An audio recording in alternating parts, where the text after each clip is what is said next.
अच्छा, तो आज एक मैथ डिटेक्टिव बनने की तैयारी कर लीजिए। कक्षा 9 गणित का एक बहुत ही दिलचस्प चैप्टर है बहुपद या पॉलिनोमियल्स। आज के इस डिकोडिंग सेशन में प्रश्नावली 2.1 को पूरी तरह से क्रैक किया जाएगा। मैथ्स में अक्सर चीजें शुरुआत में मुश्किल लग सकती हैं, लेकिन अगर इसके पीछे के रूल समझ लिए जाए ना, तो ये बिल्कुल किसी पहेली को सुलझाने जैसा मजेदार हो जाता है। चलिए शुरू करते हैं। स्क्रीन पर जो पेज दिख रहा है वो सीधे टेक्स्ट बुक से लिया गया है। इस पूरी एक्सरसाइज में कुल 5 रहस्यमयी सवाल छिपे हैं, जिन्हें आज एक एक करके सुलझाया जाएगा। हर सवाल पॉलिनोमियल्स की दुनिया का एक नया रूल सामने लाएगा।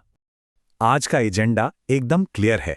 पहले वेरिएबल्स और पॉलिनोमियल्स की पहचान करेंगे, फिर कोएफिशिएंट्स ढूंढेंगे, उसके बाद नए पॉलिनोमियल्स बनाना सीखेंगे, फिर डिग्रीज को समझेंगे और आखिर में उनका क्लासिफिकेशन करेंगे।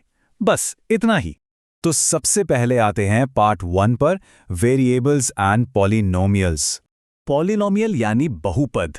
इसकी पहचान का एक बहुत ही सख्त गोल्डन रूल है। किसी भी एल्जेब्रिक एक्सप्रेशन में वेरिएबल की पावर हमेशा एक होल नंबर यानी पूर्ण संख्या होनी चाहिए।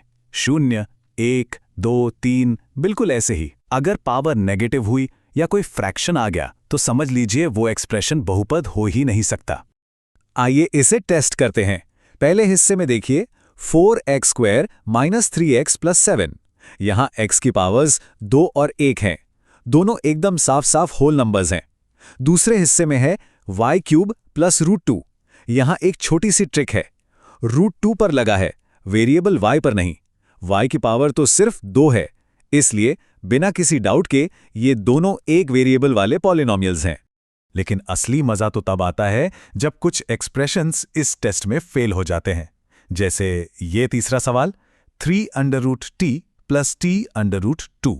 यहां t के ऊपर रूट लगा है और गणित में रूट का मतलब क्या होता है? पावर 1/2। आधा नंबर तो होल नंबर नहीं होता ना। और चौथे में देखिए y + 2/y। जब नीचे वाले y को ऊपर लाएंगे तो नियम के हिसाब से पावर -1 हो जाएगी और -1 भी पूर्ण संख्या नहीं है। तो ये दोनों पॉलिनोमियल के रेस से सीधे बाहर। अब इस 5वें हिस्से का चालाकी भरा सवाल देखिए।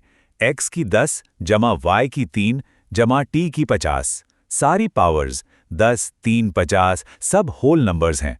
तो टेक्निकली ये एक पॉलिनोमियल तो है, लेकिन सवाल में एक शर्त थी, एक वेरिएबल में पॉलिनोमियल। और यहां क्या है? x, y और t, पूरे 3 अलग अलग वेरिएबल्स। तो ये एक वेरिएबल वाला पॉलिनोमियल बिल्कुल नहीं है। आगे बढ़ते हैं पार्ट 2 की तरफ, फाइंडिंग कोएफिशिएंट्स। ये कोएफिशिएंट या गुणांक क्या होता है? समझ लीजिए ये किसी भी वेरिएबल का एक फिंगरप्रिंट है। एकदम सिंपल शब्दों में, जो भी नंबर सीधे सीधे वेरिएबल के साथ मल्टीप्लाई हो रहा है वही उसका कोएफिशिएंट है। दूसरे सवाल में लक्ष्य सिर्फ और सिर्फ x² का कोएफिशिएंट खोजना है, बाकी वेरिएबल्स को तो देखना भी नहीं है। और यहीं पर हमें मैथ्स का इनविजिबल यानी अदृश्य रूप देखने को मिलता है। इस एक्सप्रेशन को देखिए, 2 - x² + x³। फोकस सिर्फ x² पर रखना है। यहां x² के साथ कोई नंबर नहीं है, सिर्फ एक माइनस का साइन है। मैथ्स में जब किसी चर के साथ कोई नंबर न दिखे और सिर्फ माइनस हो तो वो असल में -1 माना जाता है। तो यहां x² का कोएफिशिएंट -1 है ना शानदार? इसी ट्रिक से बाकी इससे भी फटाफट सॉल्व हो जाएंगे। पहले में है 2 + x² + x। यहां x² के साथ कुछ नहीं है, बस प्लस साइन है, मतलब कोएफिशिएंट 1 है। तीसरे में π/2 x² + x है। यहां तो साफ साफ x² के बगल में π/2 चिपका हुआ है, तो वही कोएफिशिएंट हुआ। और चौथा √2x - 1। अरे इसमें तो x² वाला पद मौजूद ही नहीं है, और जो चीज एक्सप्रेशन में है ही नहीं उसका कोएफिशिएंट सीधा 0 होता है। अब आते हैं पार्ट 3 पर, क्रिएटिंग पॉलिनोमियल्स। निर्माण शुरू करने से पहले 2 बेसिक टर्म्स क्लियर कर लेते हैं। बायोनोमियल यानी द्विपद, इसमें ठीक 2 टर्म्स होते हैं, बिल्कुल एक साइकिल के 2 पहियों की तरह। और मोनोमियल यानी एकपदी, इसमें सिर्फ और सिर्फ एक टर्म होता है, एकदम एक यूनिसाइकिल की तरह। तीसरे सवाल में खुद से उदाहरण बनाने हैं। पहला टास्क है 35 डिग्री का एक बाइनोमियल बनाना, मतलब 2 टर्म्स हो और सबसे बड़ी पावर 35 हो। बहुत आसान है, x⁻35 + 4 बन गया। दूसरा टास्क 100 डिग्री का मोनोमियल, मतलब सिर्फ एक टर्म और पावर 100, जैसे कि 3y⁻100। यहां कोई भी नंबर या वेरिएबल चुना जा सकता है, बस शर्तें पूरी होनी चाहिए। बारी है पार्ट 4 की, अंडरस्टैंडिंग डिग्रीज। डिग्री या घात ढूंढना बहुत ही सिंपल है। पूरे पॉलिनोमियल को स्कैन करना है और वेरिएबल की जो सबसे बड़ी पावर दिखे, बस वही उस पॉलिनोमियल की डिग्री है।